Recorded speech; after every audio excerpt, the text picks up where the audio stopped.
नमस्कार, मैं हूँ राज खिलाड़ी और आप देख रहे हैं आप स्वार्थी न्यूज़। तो दोस्तों, आज के दौर में हिंदुस्तान को न जाने किसकी नज़र लगी है जो मोहब्बत का नशा बुखार सर चढ़ के बोल रहा है। प्यार, इश्क और मोहब्बत का नशा काफ़ी तगड़ा होता है जनाब। और इस बात की पुष्टि करने के लिए मैं 3 मिसालें आपको दे रहा हूँ।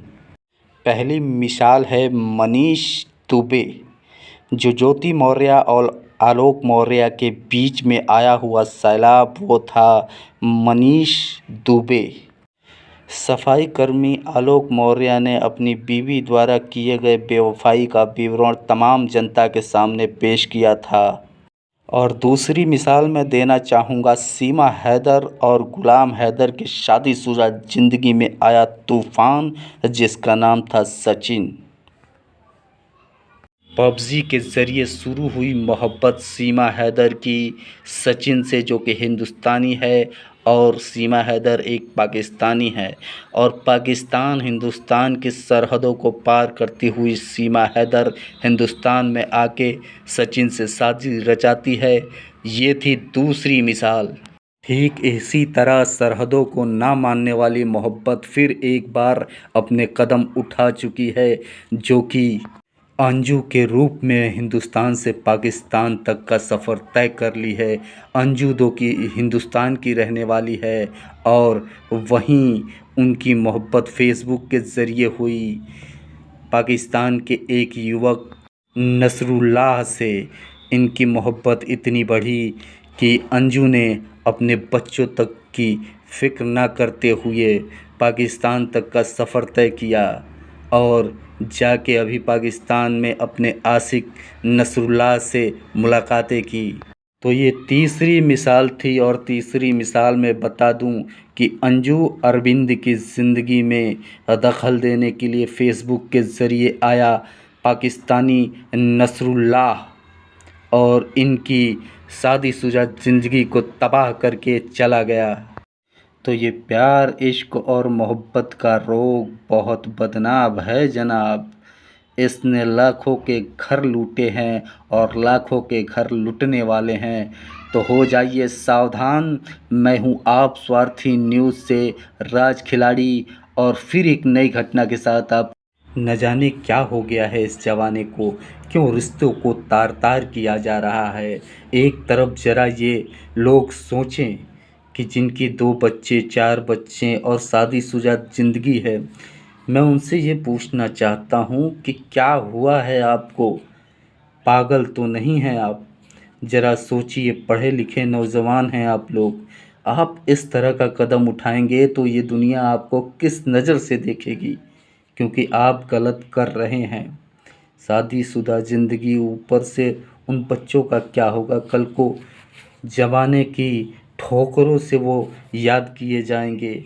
उन्हें यतीम या फिर लावारिस नहीं, बल्कि उन्हें पापी कहा जाएगा।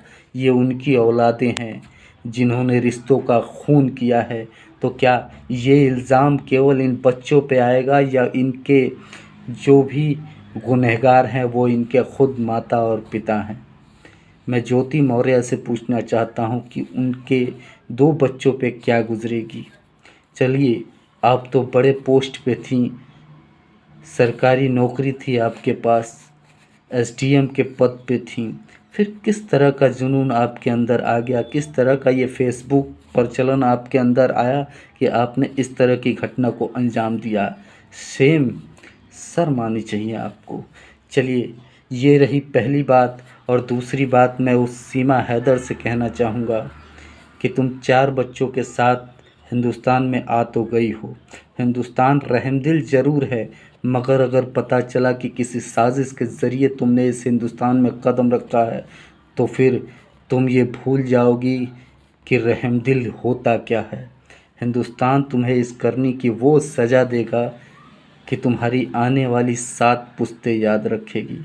और तीसरी घटना जो अभी हुई है, अंजू जो हिंदुस्तान से पाकिस्तान गई है, वो भी फेसबुक लवर है।